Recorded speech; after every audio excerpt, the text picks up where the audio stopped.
This is a Rogue Media Network podcast.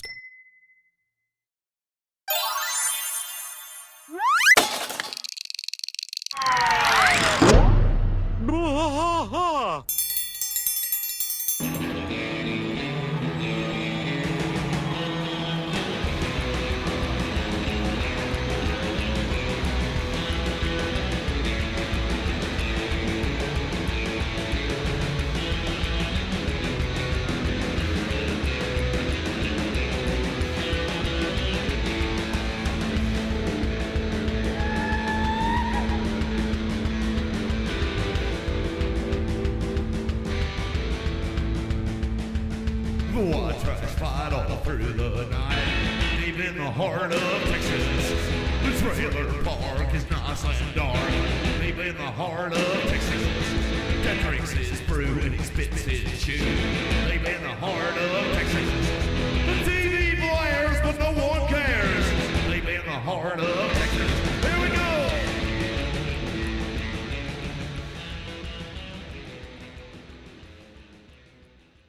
Hello, and welcome to Blah Podcast. I'm Mike. Yeah, and I'm Rusty. The guy over there, that's Rusty. It's weird, so hang on. Just in case we do look at each other, let me move these around. There we go. Now he's over there. There he is. All right. Well, welcome to our live stream that will be cut down into an actual episode. Yeah, welcome. Thank you guys for being here. I know that Artie's here, Luke's here, and Jordan's here right now. Welcome. Welcome. All right, so we are dealing with King of the Hill Season 7, Episode 11. Yep. Or in the year of our Lord 7 ABE 07, so not too terribly out of order. This is Boxing Luanne. It first aired February 2nd, 2000 and trace. Yep, absolutely. And I got a couple of notes I'm going to knock out real quick of Artie's. This is one of Artie's favorite episodes. Well, hang on one second. Let me give you the entire synopsis that IMDb says about this show. All right. Okay? So give me just a little bit of time here. Luanne becomes a boxer. Okay, I'm done. That was the entire thing. That's the whole synopsis. Okay, so the movie is actually a play on a title of a movie that came out in 1993 called Boxing Helena. Boxing thong. So Boxing Helena was an avant-garde thriller film. Its production was actually affected by legal battles with Madonna and Kim Basinger, who both backed out of playing Helena, who was eventually played by, I think, Cheryl Finn. I don't know who that is. But Art Garfunkel was also in this movie. Art Garfunkel. Bill Paxton, and then Kurtwood Smith, who played in the 70s show as the dad, which we had talked about the 70s show last week. Jordan says I just watched this episode yesterday, which is great. Yeah, it is a good episode. So I don't think there's any boxing in that movie. From what I'm reading of the synopsis, there's literally no boxing, but we have Helena? a high-grade tibial fracture due to a hit and run, yada, yada. Goes to the extreme of amputating both her legs. Yeah. So I don't really know anything about that movie. Yeah, it's a nice, depressing movie. Yeah, it's about kidnapping, mutilation, broken legs, depressing. car wrecks, a shrewish woman with whom he had one intimate experience.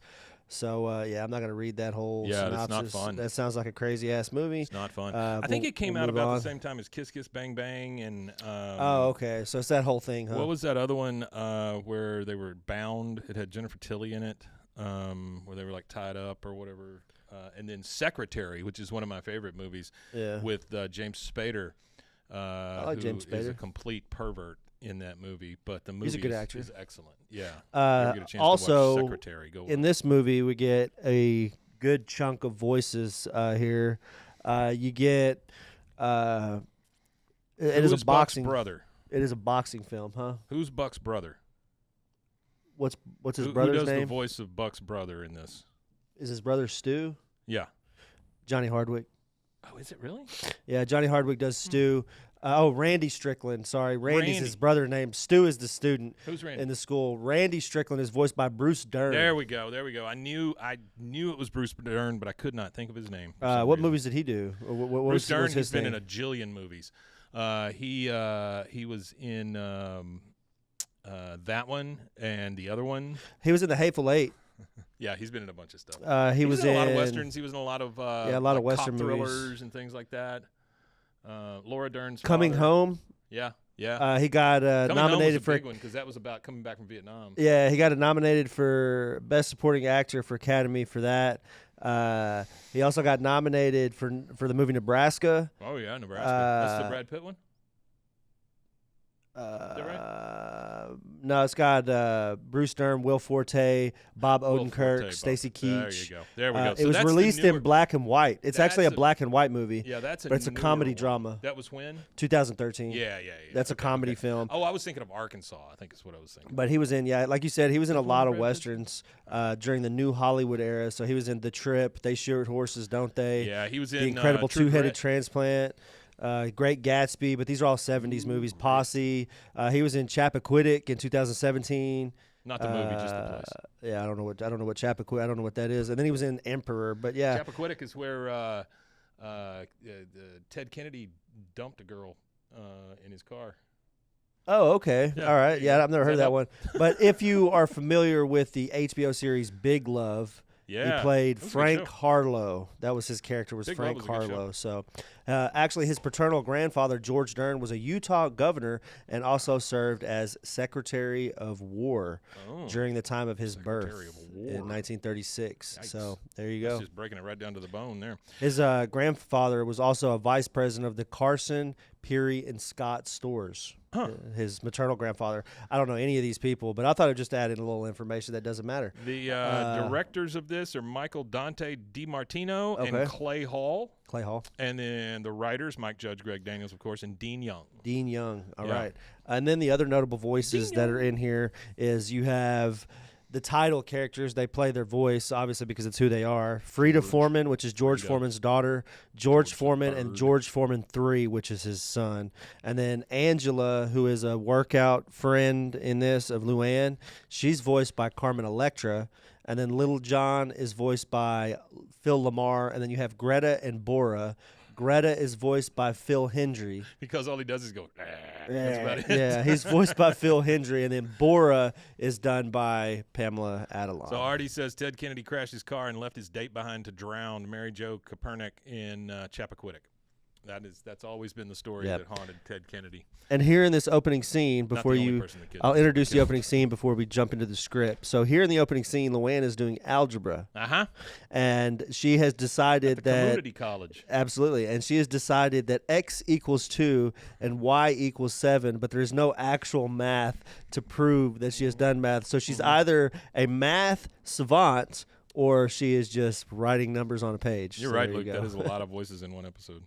Yeah, it's quite a few. Yeah, she's but just it's just writing because the Foreman family, I think they made irons. Is that what they made? They make irons? No, they Was make that grills. Now they make But grills. Yeah, sure.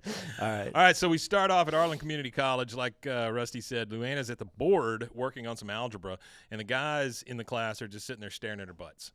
Not That's her butts, it. her one butt. Yeah, her butt. singular butt. She says, Oh, it's like that joke. Is butt cheeks one word, or is it supposed to be spread apart? That's good. There you go.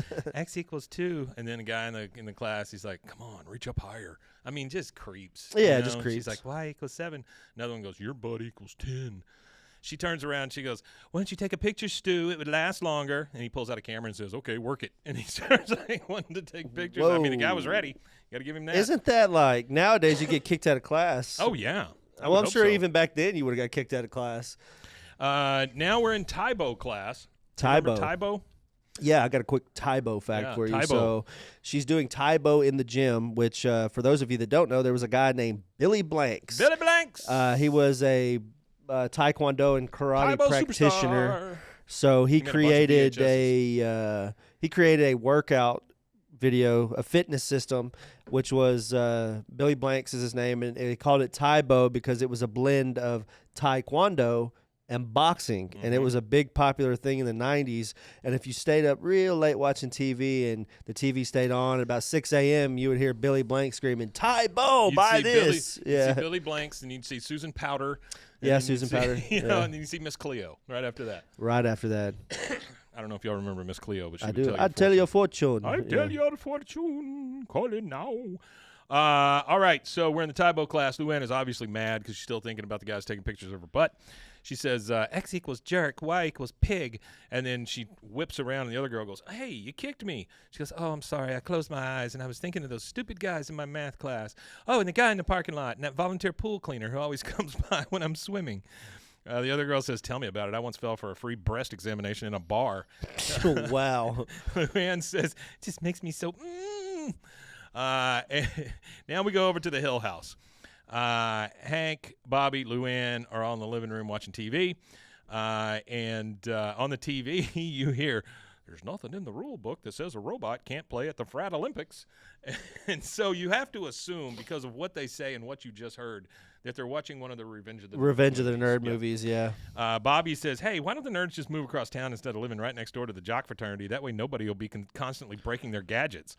Hank says, no, that's wrong, Bobby. If nerds stood up to them once in a while, they wouldn't get their gadgets broken in the first place. Listen, if you don't fight for yourself, you're never going to get anyone's respect. That is what you call foreshadowing right there. Which the Revenge of the Nerds, if you guys have never seen it, one of the main characters in it, Robert Carradine, I didn't know that he was related to the David Carradine and all that. Like, I didn't know that his name was Robert Carradine. So I was like, I know him as Louis Skolnick, which is his name in Revenge of the Nerds. But again, you're watching TV and watching movies. Is he actually related to the?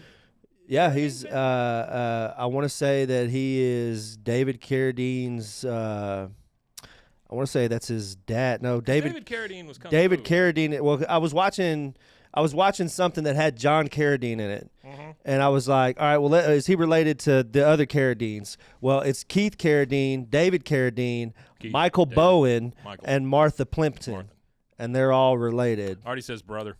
But it is his half-brother, Luke not says, his brother. The panty raids it is his movie. half-brother. Just do panty raids all the time. But David Carradine is like the kung fu guy. He was on Kung Fu. Yeah, he also died with autoerotic asphyxiation.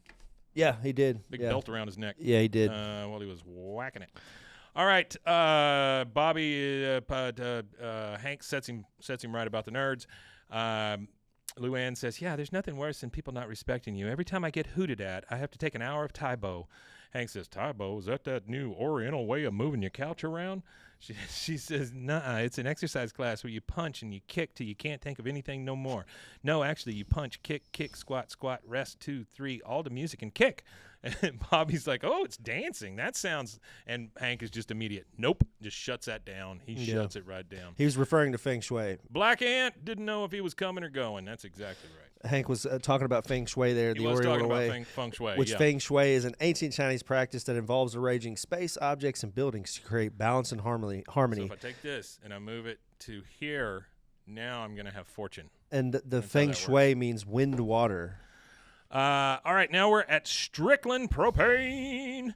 Hank comes in and goes, Mr. Strickland, a couple of folks from the Chamber of Commerce are here to thank you for your work with the orphans. This is the funniest part of this with Buck. Buck goes, orphans? Chamber of Commerce? And he starts to climb out the window. Like, I don't know what he's done to these orphans. Yeah, I don't know. But damn, like, he's got to go out it's kind of questionable window. How he's trying to dive out the window here. Like, what's going on there, bud? Hank starts to walk off, and he goes, oh, you're so modest, sir. He walks off. And then a guy comes in a cowboy shirt, red cowboy shirt, big belt buckle. He's a little skeevy looking. And he goes, boy, he goes, well, look at who's back from rehab. It's my little baby brother. And this is his brother. He says, I want my money back, Buck. He goes, boy, you never were much with the ladies, but ow. Hey, in comes Greta, the big boy. She's a ton of gal. Yeah, absolutely. Big old muscly bound Eastern European looking square-headed lady. She comes in and grabs Buck from behind, pulls him in an arm bar, puts him up against the desk, and he's like, boy, you never wear much with the lady. Ow. He goes, watch it there, Shrek. That's an Italian suit. Shrek, Italian Shrek suit.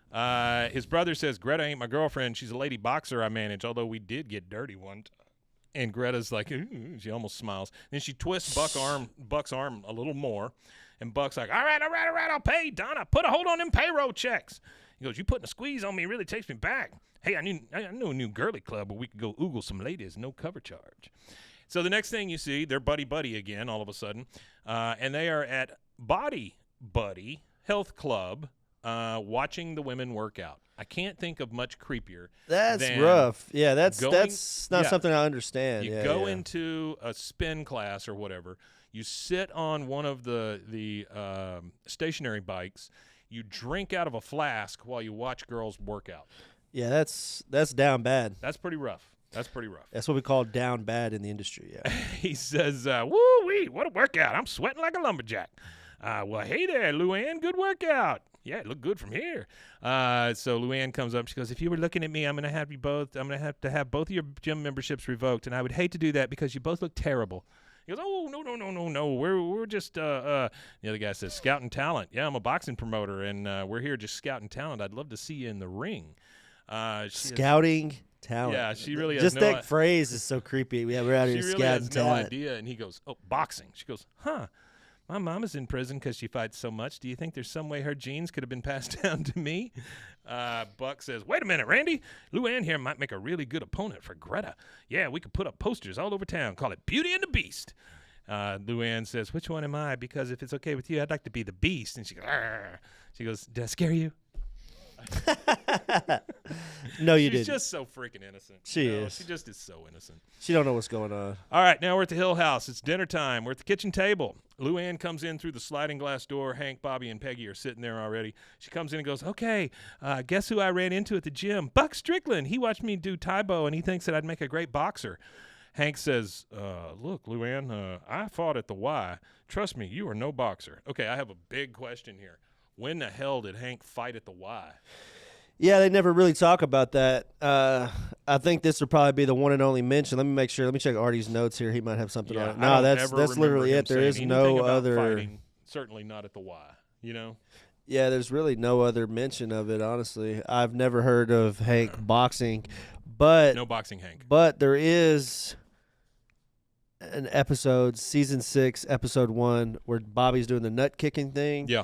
Where Hank gives him a pair of boxing gloves. Oh, that's true. That's true. I forgot about that. So yeah, you're right about that. Yeah, the maybe boxing gloves, I don't remember. See, that's the thing It is was that just people comment on this all the time that I don't remember things, but I don't remember in that episode if he mentions anything about the YMCA boxing to Bobby. I think he did. I feel like I would remember that, but if he did, Yeah. he did. If he didn't, I don't remember it. Whatever, either way. But he does give him the gloves. I do remember the I glove. do remember that too. Yeah, the you're right glove about that. scene where he gives him the gloves or whatever. Artie says when he was younger, Bobby Goes Nuts mentions it, so he did mention it. Okay, so he that's did. great. Thanks. Oh, Artie. from his YMCA days. Yeah. He does say it. Yeah, he does. So there you go. He says, "Trust me, you are no boxer." She goes, "Yeah, Friday at midnight in the back room at Sugarfoot's." Gosh, it sounds like a great place to fight. Back room. at Sugarfoot's, yeah, backroom boxing. Get the Sugarfoot's She goes, bar and grill. She goes, and I'm going to stand up and fight and be respected, just like you said. Hank says, "Luanne, the kind of woman that box don't have 50 stuffed animals on their bed. Hey, why don't you spend Friday night watching one of those movies you like where people fall in love and then one of them dies?" I'm going to talk about that for a second. Great. That the women that box don't have stuffed animals on their bed. There's a amazing MMA Black fighter. Ant also said he corroborated the same thing. Yeah. Okay, About so the so YMCA sorry I stuff. Yeah. forget. No, Sorry it's great. guys. No, it's great. This is why our guys are Me here. I and appreciate Mike got a lot of things going on in I life. remember it. Our podcast is awesome. Until you said but the boxing gloves, I didn't even remember that. sometimes I honestly. can't Yeah. correlate data. Oh, yeah. But it's funny that they mentioned that thing about the fighting where women that have stuffed animals can't fight or whatever. Ronda Rousey, she was the first one of the first woman fighters in the UFC, first women's champion Makes a hell of in a UFC. cobbler, too. Yeah, but she is a huge fan of Pokemon and stuff like that, and she doesn't like hide the fact that she likes Pokemon.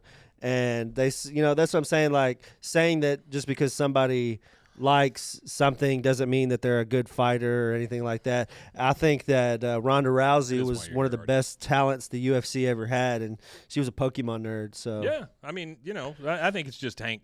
Well, that's the thing is there was a guy that I went to school with that was this massive burly dude from Montana, but when he got home he painted his little Warhammer figurines. Oh sure. So it was like a lot of those guys, like you can't judge a book by its cover. Matter of fact, there's a guy in the NFL right now. He plays with the Tennessee Titans. I can't remember his name, and I wish I could because Loser?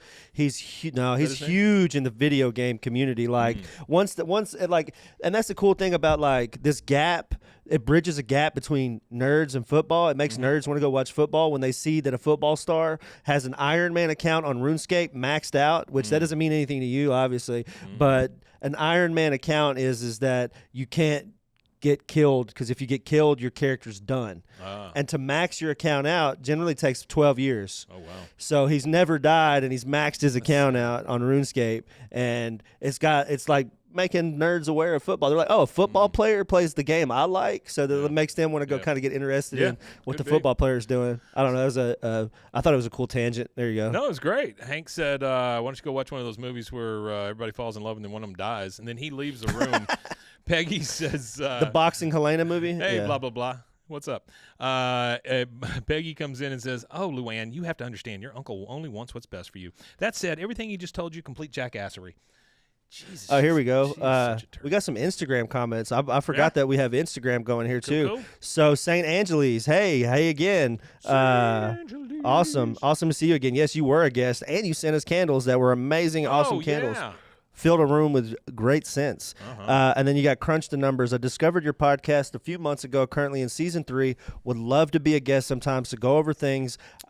Send us an email. Got wrong about how the Army would work involving Bill, many inaccuracies. And from what I could tell, Crunch the Numbers here, his profile picture is an Army picture. He's in uniform with his cover on indoors. Absolutely. I guess if you're taking 100%. a picture, you can have your cover on indoors. But yeah, so Crunch the Numbers. Yeah, send me an email at bwaaaakoth@gmail.com and we'll work you in. I want to get Luke on pretty soon too. Yeah. If I'm not mistaken, Luke is a veteran as well. I don't want to get that wrong, but I'm pretty sure that Luke is a veteran as well. He's a veteran of Heartbreak. A veteran of Heartbreak. I think we all are, Mike. But and just to go ahead and say it, anybody that wants to be a guest, just shoot me an email, bwaaaakoth@gmail.com, or reach out to me on social media. I've already been in talks with Luke. Luke wants to actually fly here. Oh, my God. And Luke. sit in the chair next to us over here. And if we do that, we'll have to do a special hour-long Friday episode if he flies here. Yeah. If he flies here, Scott, we got to sit here and chew the yarn, shoot the shit, whatever, for an hour with Luke, because that's pretty cool. But anybody that wants to do anything similar to that, if y'all want to fly in and come hang out with us, we're never really against that. We're never against that. Or drive in, or ride your bike, or skateboard, walk, hover around, levitate. We do have disability access, so if you have a wheelchair, motorized scooter, whatever, Elevators, pulleys, ropes. I won't carry you though. No. If you need carrying, I'm out of commission for carrying. That's why it's a 2-man show. We have to carry each other, so we're not. Yeah. All right. Artie wants to know how comfy is your couch. It's not great because it's actually a 1-hour show. Actually, these chairs are decent though. These chairs that we have, noticed, but the bottoms of the chairs have been replaced. Yeah, I've noticed that they're lifted up. Well, not only are they lifted up, they're solid bases now. There used to be those spindly little legs. Yeah. And the legs started to crack and stuff because people. Oh, so you built little platforms for them? Bases around them. Yeah, I think they're comfortable, and even the couches in the other room, I feel like they're not horribly. Yeah. I mean, it's not a couch you'd want to lounge and watch TV for 6 hours on, but for podcasting, you can't get a better couch. All right, so now we're over at Sugarfoot's. On the sign, it says 2-for-1 rib night. Now, I want you to understand that every time we see the Sugarfoot sign in this episode, it still says 2-for-1 rib night. So hey, 2-for-1 ribs. Can't beat it, can you? Also on the sun, he says if I'm flying, I'm sleeping in the studio. Yeah. No, we'll find you a place. We got a place. We got a good deal. We got a good deal. All right. So it says on the sign, it says tonight's special, Beauty and the Beast. There's a sign out front for that. She is on her way in, is Luanne. She's in the back. She's getting ready for her first fight. And she goes, "Dear Lord, one of your creatures may be hurt tonight. Please let it be the other creature. Amen." So she literally prayed that the other person gets hurt. Yeah, which is wild to do. Don't do that, Luanne. That's like people saying, "Oh, I hope Patrick Mahomes tears his ACL." Yeah. And like I'm guilty of that kind of language in the heat of the moment. Only on Sundays do I say those things. I don't say them Monday through Saturday. I'm pretty like, I hope that they do good too. But Sunday, when it comes to Sunday, you got to. Well, I don't want them to get hurt. You got to get a little violent. I want them to lose. I don't want them to get hurt. So now we're in the ring, getting ready to go. Greta is dressed like a big cave woman, which is weird. Yeah. Buck is on the side, and he's like, yeah. Okay, Luanne, looking good. Yeah, now just remember, the key to boxing is to jump up and down. Yeah, just keep bouncing, bounce and weave, bounce and weave. Okay, so we know what Buck's in this for. He's just looking for a which is blue kind of bouncer. weird that he would go to the the thing that I find really odd about this is that they go to to see somebody they could just go to the strip club. I don't get it either. You know what I Yeah, mean? It's really it's weird. not like Buck doesn't have I guess it's direct because- access to strip clubs. Well, it's because Buck gets to bet on it. That's what it is. You know, he's It's a betting thing too.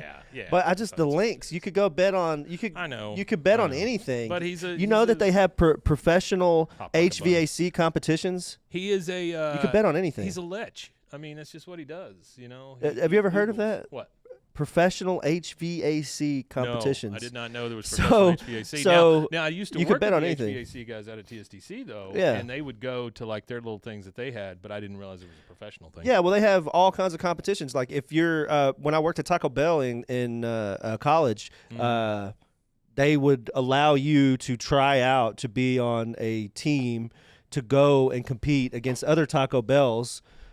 And you would have this deal. You would fly to wherever the Taco Bell headquarters was, and they had a kitchen there. And you would be like, who could make For real? whatever it's like who could do they would give you a I want to watch this. group. They would give you a set group. So you had who could make a taco 12-pack the fastest, who could make Yeah, I want to watch who could make and they would give you an order. So they'd give you an order 3 burritos, and who can make those burritos the fastest, or they'd Why give you can't an I order of bet on that? tacos.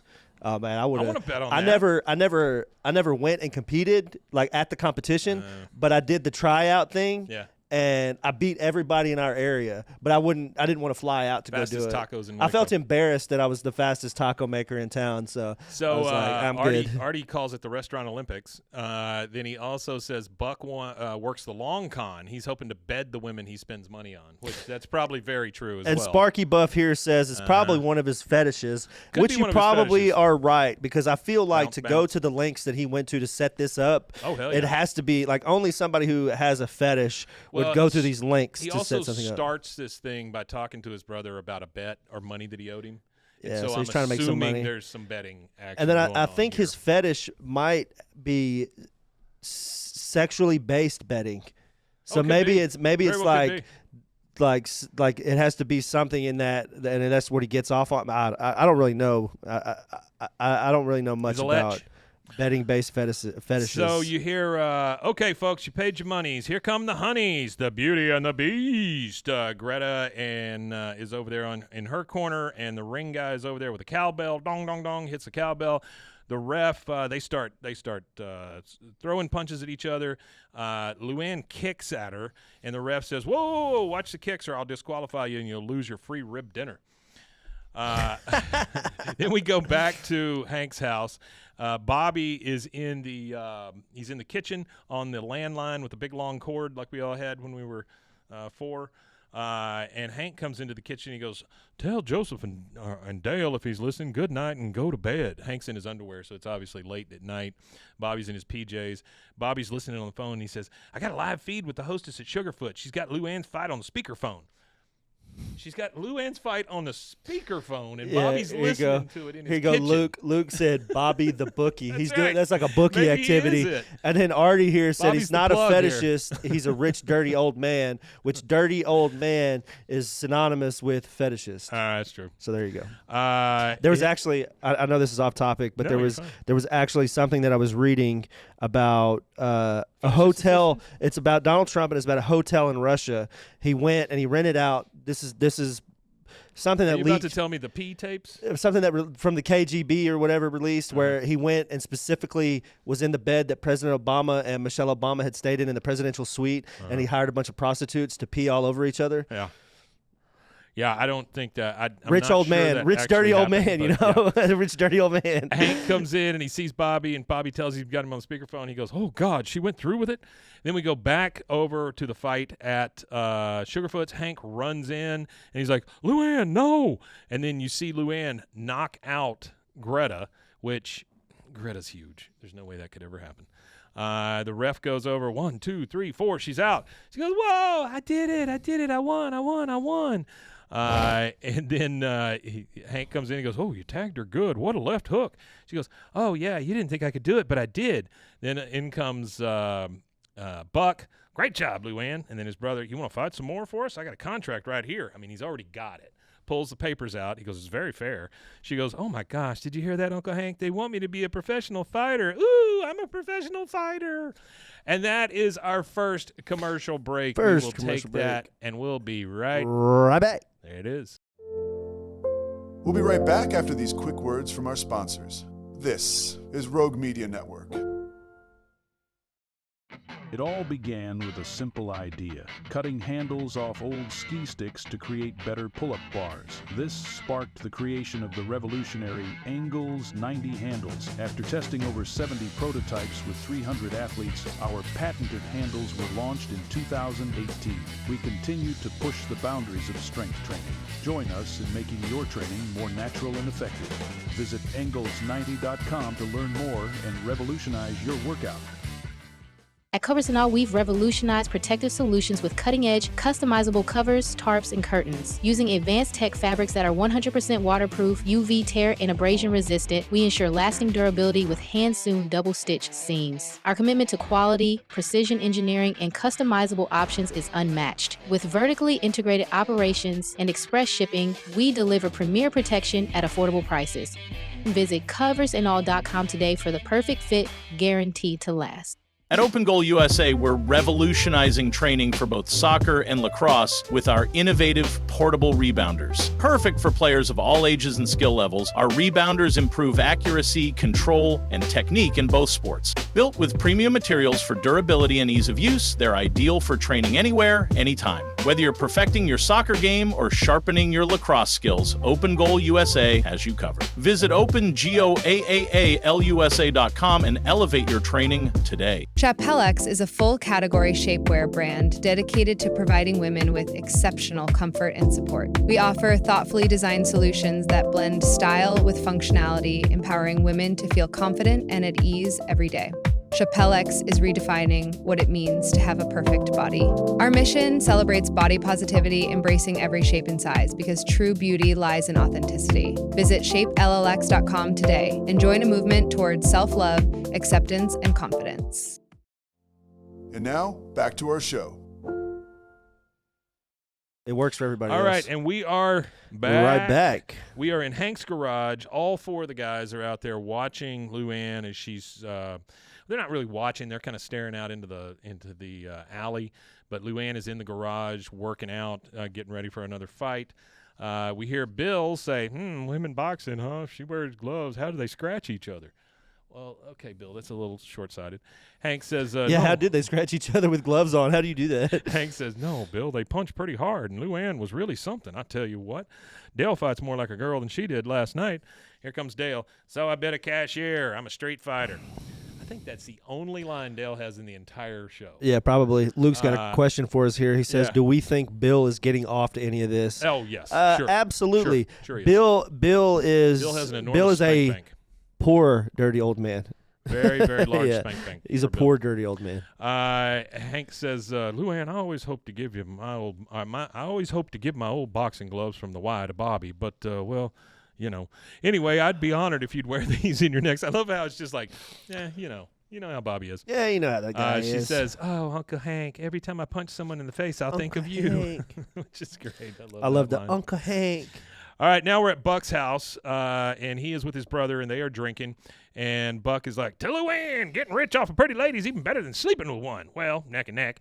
Greta comes in. He goes, "Well, looky here. Now, I know it must have killed you to throw that fight, biggin', but it was one hell of a convincing dive. If you had any looks, you could be a Hollywood actress." And Greta goes, "Oh, thank you." I mean, but in a voice like, "Oh, thank you." You know what I mean? It's well, really Greta is rough. voiced again by Phil Hendry. Yeah. He goes, "Here's your flop fee." Hands her some cash. "Don't touch anything on the way out, huh?" She leaves. He goes, "Times have changed. Trained boxers willing to take a dive are too good, god dang expensive." The maid comes in. He goes, "Hey, Bora, you'd take a punch for $100, wouldn't you?" She goes, "No, sir." He goes, "200? "Yes, sir, I would." That's it. Not $100, but $200. "Yes, sir." And biggin'. Yes, absolutely biggin'. All right. That's funny. 200? Yes, sir. I would. Yes, sir. Yeah. Yep, I would. Everybody's got a price, and Everybody has it's their not price. $100. Now we're at Cheapskates, which I've never seen. Skating rink. Luanne is I like that. I like that play on words there. Oh, that's Cheap great. skates. Yeah, I like it. That's good. So Luanne's getting ready for another match. Hank is in there and he goes, "Okay, Luanne." Buck says Bora the Slammin' Slavic is 9-4. She used to pull a dog sled back in her native Croatia. He goes, "Oh, when my fans are out there respecting me, I feel like a strong, powerful, independent woman." In comes Buck. "Luanne, I brought you some tassels." Hank says, "Tassels?" He goes, "Yeah, it's fight game, Boy Scout. We need a little show for the people." Oh, I get it. A little flash like Hector Macho Camacho. Yeah, that's it, Hank. I got to think about him. So Hector Macho Camacho was a Puerto Rican boxer from 1980 to 2010. He was 79, 6-3 in his 30-year career. He was actually assassinated on November 24th, 2012, which is Artie's birthday, by the way. Uh-oh. And he was shot in the face. Wow. So he took a lot of punches to the face and then died by a bullet to the face. one So bullet will do it. poor guy. So yeah, that's Hector Macho Camacho, 79, 6-3. Which, if you know how that works, is it's win, loss, tie. Yeah. So he won 79 of he's his a great boxing fighter, matches. great fighter. So he was an amazing boxer. Artie talking about the maid says, "Well, now we know what kind of girl you are. We're just haggling over the price." Yeah. Okay. So now we're in the ring. Hank We're is in telling it. her, "Light on your feet, Luanne. She's one of them Russian brawlers." She, you see Buck. He's like, "Yeah, good, Luanne, good. Now hop like a bunny, hop like a bunny." Hank looks over at Buck sitting in the crowd and just kind of gives him a weird look. And he goes, "Oh, well, like Muhammad Ali says, hop like a bunny, sting like a bee." Hank says, "That was float like a butterfly, sir." He goes, "Okay, now, Luanne, southpaw." And she knocks out the maid. Of course, the Knocks her smooth out. maid Yeah. takes another flop. But Takes sure. a flop, yeah, but we'll now- call it a knockout for now. That's right. Now we're at Sugarfoot's. It's still 2-for-1 rib night. We've got Bobby, Peggy, Hank, Luanne, Buck, and his brother all sitting down to eat. Hank says, "Now, Luanne, you beat some tough fighters, and I think you're ready for a step up in competition." We see this fighting montage that gets played. Buck hiring women to flop, like the male lady. Yep, and the song that's being played during this montage Yeah. is Respect by Pink featuring Scratch. Okay. I don't know who Scratch is, but I know who Pink is. Mohammed. And then you see the whole Hill family. They're all dressed in these blue jumpsuits or these like track suits because they're all like her ring The people ring now or team, whatever. yeah. Yeah. And anyway, they're talking about a step up in competition. And Luanne says, "Yeah, I was reading in the Guinness Book of World Records about a woman who is 7'7". Do you think she'd fight me?" Hank says, "Maybe, but I was thinking about the best female fighter in Texas, George Foreman's daughter, Frida Foreman. She's managed by her father and her 4 brothers named George." Buck says, I already called Foreman Camp. They told me they want nothing to do with Luanne. Yep, they're ducking us. But don't worry, we'll line up another top-notch opponent. And then he leans over to his brother and goes, "Has the pretzel lady gotten back to us yet?" I actually got a quick rundown of About some pretzels? stuff here. No, not Pretzel ladies? pretzels. Actually, about the Guinness Ladies Book for of World pretzels? Records, because she was we got that part yet? Hmm? You mentioned that already, right? The Guinness Book of World Records, where she was reading it? Or is that- Yeah, about Yeah, the okay. 7'7" I thought lady. so. Yeah. Okay, so the 7'7" lady was a woman named Sandy Allen, who was actually 7'7". She died in 2008. Okay. The Guinness Book of World Records was actually created by Hugh Beaver, who was the managing director in 1951 of the Guinness Breweries, and they say that there was an argument over which was the fastest game bird in Europe. And he realized it was impossible to confirm it in reference books whether that was the fastest game bird. So he knew that there's probably tons of people debating these topics, like Game what's the bird. fastest the fastest game bird in Europe, which they were trying to argue over the grouse. red grouse or the golden plover. The plover is faster, but neither is the fastest game bird in Europe. So there you go. So they were trying to settle this So argument. what's the fastest game bird in Europe? I don't know yet, but we'll get to that. Okay. You leave me hanging So there. in order to settle the argument, they created this Alex? record book, and that was like their way to settle bar bets. So like there's people like, I mean, how many times before there was technology did you sit sure. there and Yeah, argue yeah. something Yeah. to the teeth Yeah. with somebody, Yeah. and then 20 years later you got Google and you're like, damn, I was wrong 80% of the time I was arguing. I agree with you on all the things you said, with the exception of the fact that I need to know what the fastest bird on Earth is. Yeah, well, I'm not trying to argue that with anybody either. But so what they did is in order to get their book out there, they gave thousands of these copies of this Guinness Book of World Records because they went and started verifying records and doing fact checking and stuff like that. And they had two friends that were named Norris and Ross McWhirter who were running a fact finding agency, which that was a huge thing back in the day, was fact-finding agencies. Yeah. So you could verify facts. Okay. For, like we don't have that anymore. We have Google now. There is still fact-finding agencies. Well, there's still fact-finding agencies, but mostly for different reasons. But so they created a book. It was called the Guinness Book of Superlatives, and now it's called Guinness Book of World Records. Yeah. It was the Guinness Book of Superlatives. Now it's the Guinness Book of World Records. But so yeah, they distributed 1,000 copies to pubs all over Britain and Ireland to promote it for the Guinness brand, and it became like insanely popular book. And now everybody in the world uses the book. But the fastest game bird, it's like the Michelin stars and stuff like that. I mean, it starts off something else. Yeah. Yeah. So the fastest game bird actually is the red-breasted merganser. already had it with a top speed of 81 miles an hour. Oh, he already got it for me. Yeah, but top speed of 81 miles an hour. And the red-breasted merganser is a duck, which is native to Europe, Asia, North America, and Greenland. But see, now we have a difference of opinion here because Alex says a red grouse is the fastest in Europe on average.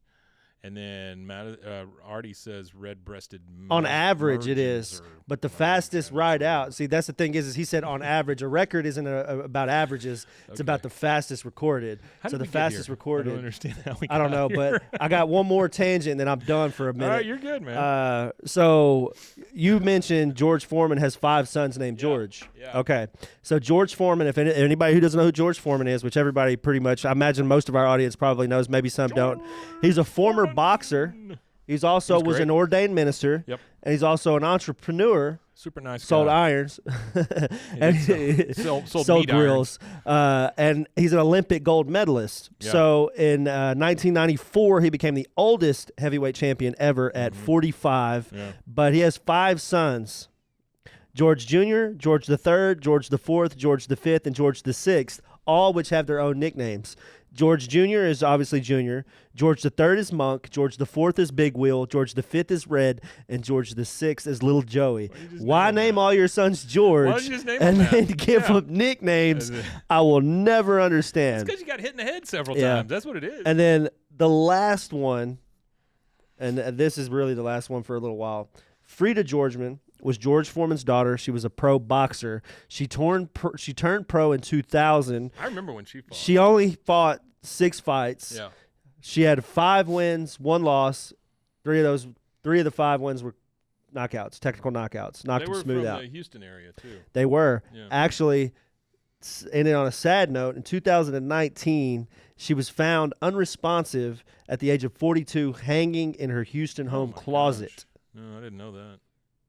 I didn't know that either. So there you go. That wasn't big news in 2019. But yeah, so a little bit of history about Guinness Book of World Records, the Foreman family. They sell irons, and the red grouse is on average the fastest game bird, but the fastest game bird is and honestly, folks, is this not what you tune in for? I mean, come on, this is it right here. I feel like this is a good. Like I feel like these kind of tangents is what brings in people who aren't King of the Hill fans. It's great. Because all these little facts and stuff get posted on our social medias and stuff on our short videos, and people are like, "This has nothing to do with King of the Hill," and I'm like, "No, but we're King of the Hill fans talking about life, King of the Hill and things. It's King of the Hill centric." All right, so now we're at Hank's house. And Artie says grills, not irons. Yeah, there you go. So we're at Hank's house, and they're waiting on Luanne to show up. I also heard that George Foreman passed a long time ago and just recently found out he's still alive. Yeah, it's true. It's true. That's fun. That made me laugh. That's pretty good. That's pretty good. I recently just found out he's still alive. Luanne, yeah, he's like 76, but yeah, he's still alive. When Luanne drives up to the Hill house in her little tiny car. You know, honestly, sorry to interrupt you. Honestly, the state of boxing is right now, he could probably become the oldest boxer to ever win a fight, too. Could. Boxing sucks right now. But she comes in, and she's dressed in a French maid's outfit. And she goes, oh, I'm sorry I'm late. I couldn't get used to the heels. Hank looks at her and goes, what is that? She goes, my outfit for my next match. Mr. Strickland says if I ever want to fight Frida Foreman, well, that's a hard one, I need an image. So, ta-da, I'm a fighting French maid. He goes, dang it, I thought I made myself clear when I told him no boxing thong. I'm going to go back to talk to Buck. You need to practice, so get out of that stupid outfit, and for God's sakes, don't leave it where Bobby can find it. And he walks off.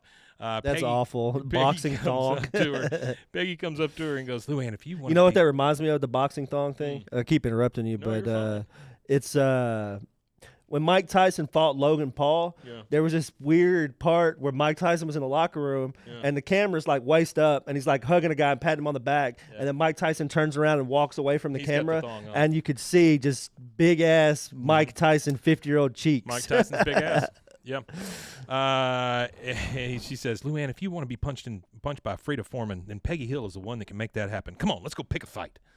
Yeah, which is awful here. Yeah. Well, the part I like the most is when Peggy gets in trouble here in a minute, and I find that very funny. All right, so we're at Buck's house. Hank is at the door. He's like, it's just that Luanne and I are trying to build a legitimate boxing career. And then he sees the maid come in. She goes, oh, Mr. Buck. He goes, oh, yeah, I got you, Hank. And he sees the maid. He goes, no skimpy costumes, no dressing her like a rabbit. Thanks for coming by. She goes, sir, Mr. Randy is throwing up again. He goes, thanks, Penelope. And Hank sees it just in time, and he's like, wait a minute. You're supposed to be the Slammin' Slavic, but you're just Buck's maid. Buck says, Buck's maid? All right. You caught me with my pants down. I threw pasties in there to protect your pretty little niece. Or patsies. Sorry, not pasties. That's where my mind was. I threw patsies in there to protect your pretty little niece. He goes, oh, God, you mean every fight has been a fraud? What about Helga the Hammer? Librarian, never been in the ring.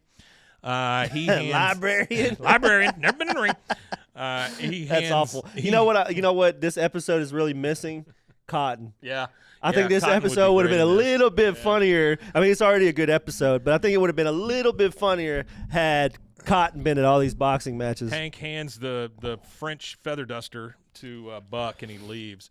Now we're at the gym with Peggy and Luanne. And here's my question. They walk right up to the ring, and they can just do that where one of the foremans is working out. They can just walk right up to the ring. I mean, it seems a little lax in security there. What, in the gym? Me. Yeah.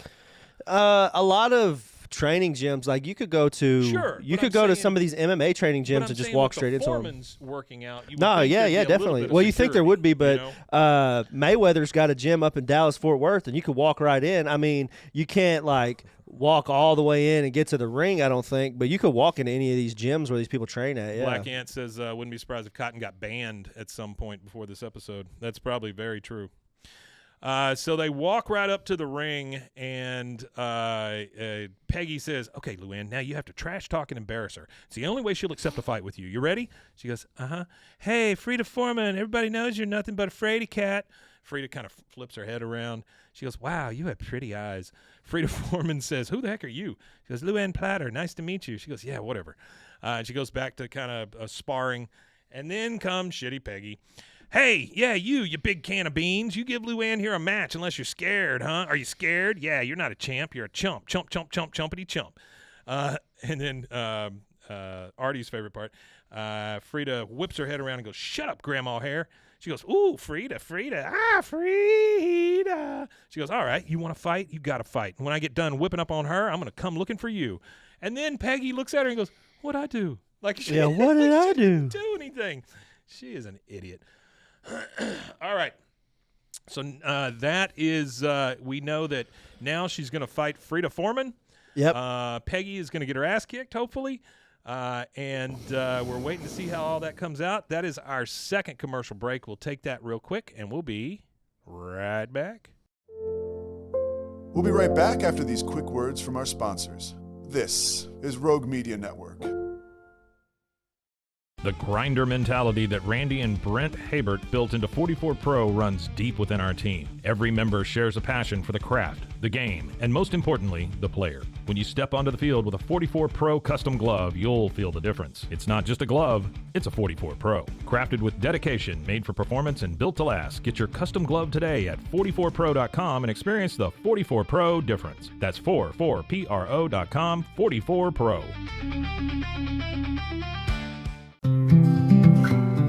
Are Are you ready to take control of your health? At 4U Health, we believe wellness and lab testing should be accessible, inclusive, and yes, fun. With our tech-powered at-home lab test, you save time and money while feeling your best. Say goodbye to long waits and office visits. Check your health on your own terms with 4U Health. Visit 4uhealth.com today and free yourself from traditional medicine. That's the number 4uhealth.com. At Angel Bliss, we believe every parent's journey is a beautiful adventure. Our mission is to make it joyful and stress-free with thoughtful, safe, and innovative products. Born from a love for family, we promise peace of mind for parents and comfort for babies. From playtime to bedtime, every Angel Bliss product is designed with care, reliability, and a style to nurture the special bond between parent and child. Angel Bliss, creating happy memories, one baby at a time. Visit us at angelbliss.us. Angel Bliss. BizChair.com, your one-stop shop for premium commercial furniture that blends quality with affordability. From ergonomic office chairs to durable restaurant seating, we cater to diverse industries including corporate, medical, hospitality, and education. With over 20 years of experience, we offer fast shipping, exceptional customer support, and furniture solutions that stand up to high-traffic environment. Elevate your space with BizChair's vast selection of stylish, reliable, and cost-effective furniture. Visit us today at BizChair.com to transform your business. And now, back to our show. Yeah, And that's we great. are And we're back. back. All right, so we are jumping rope in Hank's garage. She's getting ready for the big match, and Hank pulls up. He looks at her and goes, because he knows the truth now. That all He these does have know been the truth, patsies. the whole truth, and nothing but the truth, so help him God. She goes, Uncle Hank, you never believe it. We got to fight with Frida Foreman. He goes, what? No. He goes, I know, it's amazing, isn't it? Now we better train. She's much bigger than me. I think she's even bigger than you. Now, Hank is very worried, so the next thing we see is Hank and Peggy in bed, because that's a normal thing here lately. They're both there just kind of staring at the ceiling with their eyes open because they're like, what the hell are we going to do? Peggy says, well, we cannot tell her that her fights are fixed. It would wreck her world. Hank says, well, maybe she'd get food poisoning. You gave it to me that one time. You could do it again. Excuse me for making chicken tartare. Yes, excuse you for making chicken tartare. You do not do that. Yeah, so last fact of the Chicken day tartare. from Artie here. So Artie's, the Artie facts have been plentiful today. And thanks, Artie, for doing these notes as you do every week Artie, for the us. third beetle. The third beetle. So chicken tartare, also known as chicken sashimi, Nope. is a real thing. It is similar in taste and tenderness to beef tenderloin or scallops. While common in Japan, some U.S. restaurants serving it. However, raw chicken can cause food poisoning from bacteria like salmonella. Now, if you use Dawn dish soap and wash your chicken before you eat it raw, I'm just kidding.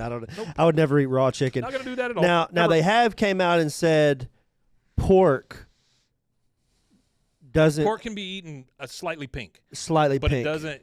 But you still can't serve it raw. and bacon can be eaten raw. I'm not eating raw bacon. And the reason why Bacon- bacon can be eaten raw is because to make bacon, you have to smoke it. So I'm once not it's eating smoked, it's raw cured. bacon. And once it's cured, it's able to be eaten raw. No, Now, I've won't only happen. ever seen one person ever eat raw bacon. Because It's a that person died. No, he's still alive.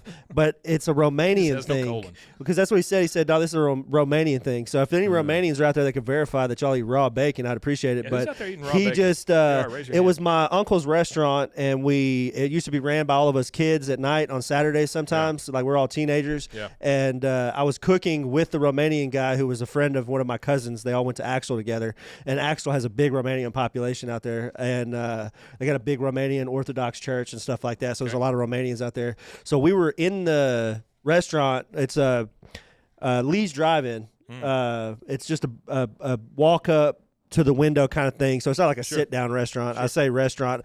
Fast food joint would probably be a better word. I got you. But we were back there cooking one night and everything. We were kind of slow, and he's like, I bet you $20 I'll eat this raw bacon. And I was like, for you to say that to me, I'm not going to bet you, but I'd love to see you do it. I was like, you're telling me you bet me $20 means that you're going to eat raw bacon for $20, and I'm not willing to lose $20 so willingly here. We're only making $45 that night. So I was like, no, I'm not going to give you $20. I'm only making, that'd be me walking home with just $25. So he grabs the bacon and just eats it raw. And I was like, man, why are you eating raw bacon? What is that about? And he's like, well, it's a Romanian thing. And I was like, oh, okay. Well, I threw one on the grill. I threw one on the grill and I let it cook, and then I ate it, and I was like, well, no, that's a U.S. American I'm going thing. to go on the record right now saying that is a Romanian thing and that is a wrong thing. You should not eat raw bacon. Do not eat raw bacon. Nah, I don't care if it is I would cooked. appreciate it I if don't you care if it's guys smoked. didn't eat anything that Don't would eat it. make you sick. Remember when Tilly tried to poison Cotton by seeing chicken almondine because he swore it was cyanide? And then Ew. Alexander says smoked pork belly, sure. Applewood, Oscar Mayer, I'm not sure. Yeah, see, I'm not. I'm not sure that they always smoke it. I think that maybe it's like a liquid smoke. I've never heard of something Oscar like that. Mayer bacon either. That's yeah. there is. Oh yeah. Right by the wieners. I worked in a restaurant, and most people want their bacon well done. Yeah, I don't. I don't like it well done. I do like it crispy, like on the edges, and kind of soft in the middle. I like soft bacon, But sometimes crunchy is good too. and I also Cyanide like does smell like English bacon better. So Well, it's ham. Yeah. Well, Basically you ham. say it's ham. It's not ham. I It's do say it's it's ham. it's bacon, but it's thicker and it's like a chop, like a bacon chop. It's bigger. Right. It's like this big. Yeah, it's big. Yeah, I've seen it. And Like the for a bacon full that we English have in kind of thing. America, in England, they call it streaky bacon. Streaky bacon. So there you go. I'll take streaky bacon anytime. I had some streaky bacon this morning.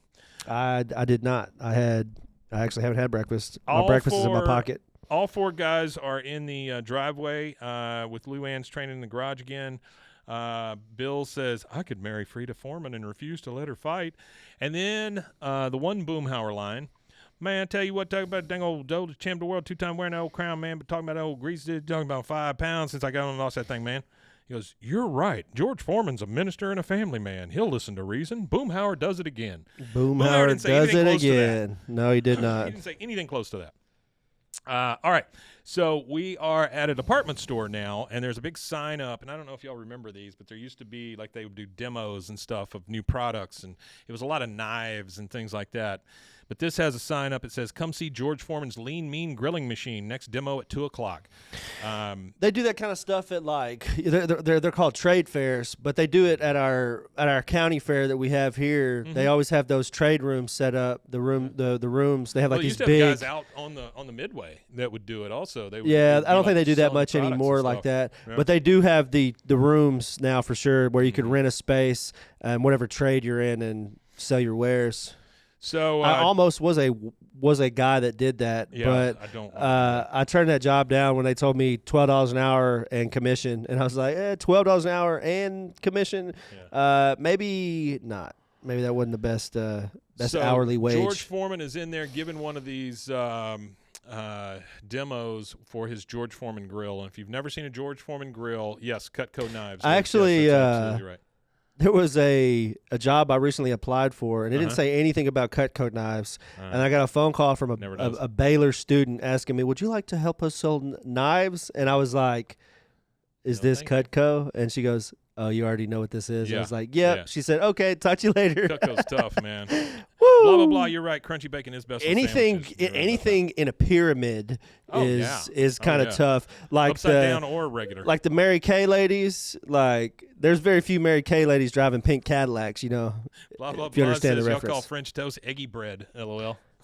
Uh, It's eggy bread. No, not quite. French toast is French toast. Eggy bread is eggy bread, which is pretty much what you do. Yeah, is don't forget it. Eggy bread is eggy French bread. toast is different because French toast is got stuff on it. You know, Okay. syrup and powdered So sugar. y'all have some that's Eggy just bread eggy is just bread, and you just cook it in egg, and then you just eat the eggy bread like that. I Yeah. don't think anybody's ever written or ever gone by a recipe book in England. It just seems like y'all just it's like We wrote the recipe almost books. there, but not really. And that's what everybody says, like, oh, French cuisine and all this. Oh, English stole a lot of their cuisine from the French. The French used to kind of like run England at one point. They were French conquered smell by the funny. Normans. All right, so George Foreman is giving this demo, and he's like, so if you like your food lean, mean, and tasty, don't forget to pick one up on your way out. Hank comes walking right up to George Foreman. Once again, zero security. Mr. Foreman, sir, I know you don't know me, but I'd like a minute of your time. He goes, you want to grill? He I don't goes, think George Foreman would have security, though, would he? I don't know, man. I feel like a boxer having security would kind of like kind of, overshadow their boxing ability. Like, you're a guy who has a one-hit punch, and this is around the time he's only 3 years. Around this episode is 2001, so he's only like 4 or 5 years off of, or 6 or 7 years off of his championship win. So he was fit guy. I don't know. I don't He know. says, you want a grill? He goes, no, sir. I'm pretty well set for grills. I sell them for a living along with propane and propane accessories. He goes, good man. What can I do for you? Well, my niece Luanne challenged your daughter to a boxing match, and she's not even in Frida's league, but I haven't been able to bring myself to tell her that. So I was thinking if you guys could drop out of the fight, Luanne won't get her feelings hurt or her face hurt for that matter. He goes, I respect that you want to protect your niece. I didn't want my daughter to become a boxer. Neither did Muhammad. But Joe Frazier, on the other hand, he had his baby girl boxing in the crib. He goes, so you'll cancel the fight, champ? He goes, oh, you got it. He goes, oh, thank you. He goes, you're acting just like I'd expect a gold medalist too. George Foreman says, hey, maybe there's something you can do for me. How you feel about carrying my grill in your shop? He goes, sorry, we have a strict policy about no novelty grills. Man, He calls it a imagine novelty telling grill. the entrepreneur who Right to sold his millions of them, hey, we don't have novelty grills in George our Foreman grill. says, novelty grill? He goes, yeah, no offense, but your grill is kind of like an iron. He goes, you calling my grill an iron? I've been hit below the belt before, but nothing like this. He goes, no, I think it's a great product for dieters or little girls who want to play barbecue, but you can't compare it to a propane-powered grill. He goes, fight's on. He goes, what? No. He said, I said fight's on. What's the matter? Smelling all that propane cause you brain damage? That's what it does, He goes, no, that's not accurate. Those studies were done on sick monkeys, and at least my grill, he goes, at least my grill isn't sold in housewares. Yeah. Housewares. It's like he's almost like he's insulted by the notion. Oh, yeah. To sell his grills somewhere else. George Foreman picks up a spatula and starts coming at him. George 3 stops him and goes, let it go, Daddy. He ain't worth it. He goes, you're right, George 3. Get this man out of my face. Imagine calling it George 4, George 5. Yeah. George. All right, so now we're at the Hill House. It's dinner with Bobby, Hank, and Peggy. They all look kind of down and out. Luanne comes in through the front door, and she goes, oh, sorry I'm late. I ran farther than I ever have before, so look out, Frida Foreman. Hank looks up and goes, Luanne, those fights you had were fixed. She goes, the fighters were fixed? Like my puppy? He goes, yeah, that's awesome. Goes, no, you see, Buck knew that man would pay to see you dance around the ring, so he found a bunch of cleaning ladies for you to fight and knock out. She goes, but I'm a great boxer. That's why the fans are always yelling and hollering and throwing dollar bills and oh, God, I am stupid. So it just clicked. She just realized, oh, shit, they're throwing dollars at me. He goes, you can't fight Frida. She's a real athlete. She'll kill you. Bobby says, you could take a dive like Bora and the others. You'd still get paid, at least because you showed up. She goes, no, that's cheating. I have too much self-respect for that, even if every guy in the world thinks I'm a bimbo. And Bobby goes, guys suck. Now we're back at the Body Buddy Health Club. Yeah, this is a funny exchange here. Yeah, there's another girl in the locker room with Luanne, and I didn't realize Luanne had a puppy either, Artie or Black Ant. And the lady says, I didn't see you in Taibo today. She goes, oh, that's probably because I wasn't there. I don't. What a great answer. It's probably because I wasn't there. I don't like Taibo anymore. It reminds me that I'm not really a boxer. The other lady says, oh, I wish I could quit, but if I didn't go, my modeling agent yells at me. He's also my husband. Hey, I can hook him up with you if you're interested, but just look out because he gets a little grabby. What the fuck? She goes, no, I want my next job to be something that men will respect yeah, I me like that for. exchange. That exchange killed me. He's my husband, but I can hook him up with him if you're interested. Grabby. Yeah, it's a little grabby. The other lady says, men are never going to respect us. That's why we got to use what God or the surgeon gave us to get what they got, money. She goes, so you do anything for money? She goes, or a car. He goes, so if you were me, would you take a dive against Frida Foreman for $1,500 or a car? Or that a woman, car. that's all she's worried about. Yeah, she wants a car. All right, now we're at the Arlen Theater, and on the marquee it says fight tonight. And I got to make one comment here. These fights come together super quick. I mean, there is like no time that passes. There's no camp your time. next Yeah, fight. it's ready to You got go. a broken face? You're Tough either ready shit. to You gotta fight or you're not. Yeah, it's All a right. put up or shut up moment. So we're at ringside. And Buck is talking to her. He goes, all right, now raise your hand. Which one of you fellas is the bachelor? He's looking out into the crowd. A guy raises his hand.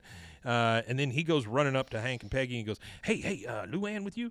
Peggy says, she is not going to show tonight. She asks herself, what would Jesus do if he were a lady boxer? The answer, not show. Jesus. She comes in. Luanne does come in. And Buck looks at her and goes, oh, there she is. And Peggy says, Luanne? And Luanne says, okay, I'm ready to take my dive now. You promise the check will clear? Buck says, yeah, eventually. Now, don't get hit. I love get how hit. just in passing it's, yeah, eventually. He goes, now, don't get hit. You're fighting my aunt next week. Oh, and those gentlemen over there, they're here for a bachelor party. Now, come on. Give them a big old bouncy hello. She just kind of waves at him. Hank just hangs his head. Everybody's sad. Yeah, the fight is – Artie says fight's too big to be held at Sugarfoot's. Way too big to be held at Sugarfoot's. I'm not – well, So- actually, Sugarfoot's like kind of a big – Sugarfoot's is pretty big, but they'd have to move all the tables and the grease troughs. Oh, okay. So they're all hanging their head. Everybody's pissed off now, or everybody's sad because they know the real deal, and she's going to take a dive. Now we see George Foreman. He's just sitting out in the stands talking to a big guy, and he's like, so you can see my grill is perfect for a big man like yourself. The guy in the crowd goes, I've told you 6 times I am not interested. Not. The bell rings. The fight starts. A guy in the audience is like, bounce, baby, woohoo!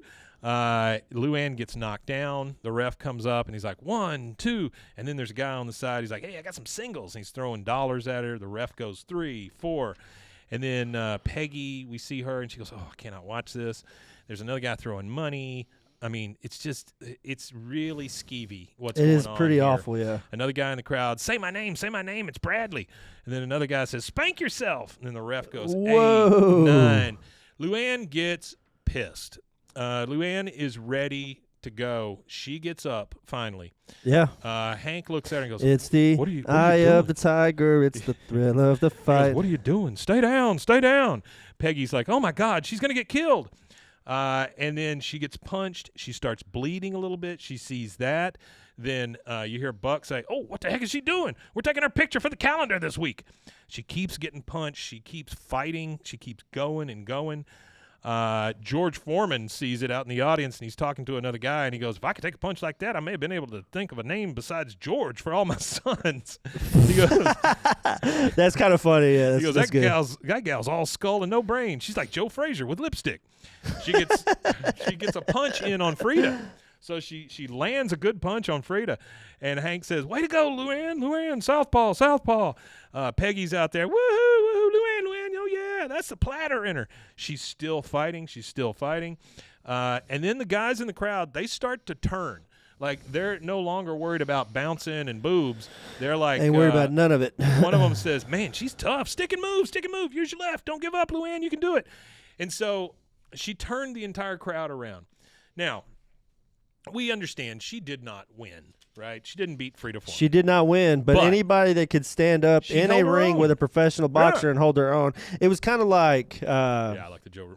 I don't want to compare it because it's not really comparable, but it's kind of like when Conor McGregor got in the ring with Floyd Mayweather and lasted the entire fight with him. Mm-hmm. Everybody says, oh, well, that was just an exhibition. Conor McGregor wanted to knock him out so bad he couldn't see straight, but he couldn't. Yep. Because he didn't have the same acumen with boxing. That's true. Now, if they would have took the gloves off and went in the alley, Conor McGregor probably would have whooped the hell out of him. But in a boxing ring, it's just Floyd Mayweather is one of the best defensive boxers ever. Absolutely true. He moves around a lot, doesn't sit still too often. All right, so the next thing we see is we're back at Arlen Community College. Yep, where at we the community started. college. Yep, we're coming into class. Luanne comes in. The class is full. The guy starts pulling out a camera when he sees Luanne come in. She goes, Stu, what did I tell you about taking pictures of me? And she sounds pretty threatening at this point. She does sound pretty This threatening. is the same guy that just wanted to look at her butt and wanted to take pictures because it would last longer. He goes, whoa, no. I wanted a picture with you. I saw your fight. You lasted 3 rounds with Frida Foreman. You are one tough chick. And he gets the camera out. He gets another guy to start taking the picture. And he calls her a tough chick. And she goes, thank you. That's all I ever wanted to hear. That was it. And, That's it. And that is the absolute end. Now, she is banged. That She's is the bruised. end. But Luanne learned some self-respect in this one, which is pretty Yeah. amazing because usually that's not the case for Luanne. And even though it is the end, stick around for everybody that's in the live. Oh, yeah. If you know anything about our live streams, we do the episode, Artie. and then we continue on with the Friday episode. I just want to let everybody know that's hearing this on audio only. Yeah. Hey, we're open invitation to come hang out with Come hang us out in the with us on chat and Sunday. hang out. We're now live on Instagram, and then next week I think we're going to try to get it to where we're live on Instagram, Facebook, and on YouTube, Couple of so you YouTube have channels. many Yeah. places to watch us.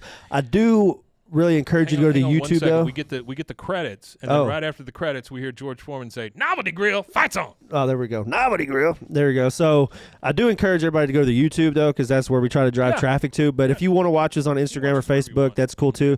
But yeah, come hang out with us if you're hearing this audio only. We have a good time in chat. Everybody comes, hangs out, says their piece. Yeah, it's been great. Thank you guys so much for everybody. Artie, Alexander, Luke, Jordan, Super Aztka, Black Ant. Thanks, Alex. Rusty Shackelford didn't come today. He usually hangs out, but I didn't see him I today. got some chicken tartare. Didn't feel real good. Yeah, and then Sparky Buff.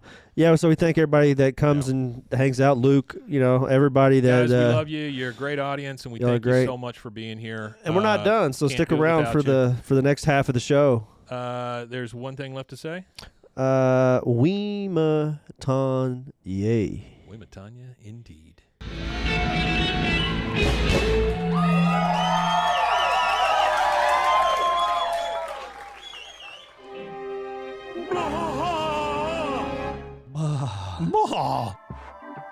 This has been a Rogue Media Network production.